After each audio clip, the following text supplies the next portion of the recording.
Апакемдин алмасы. Амансыңбы?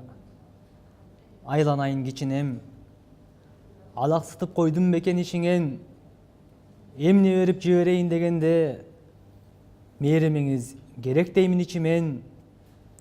Күйүп өлөктөп, кыйшак байлап жоолугун, күндө эстеп жатса керек жооругум. Дүйнөдөгү таттуулардын ичинен наныңыздын даамын таппай оорудум. Салганыңыз келди жарып булутту, сезимиме чачылгандай тунуксу. Өмүрүмдү узартчуудай сезилди, өрүк кагы таза абалы куруту. Сагынычтан көтөрүлүп камбасым, суусаганда жуткум келди жармасын. Апакемдин тийген үчүн колдору, айылымдын жуубай жедим алмасын. Апакемдин тийген үчүн колдору, айылымдын жуубай жедим алмасын.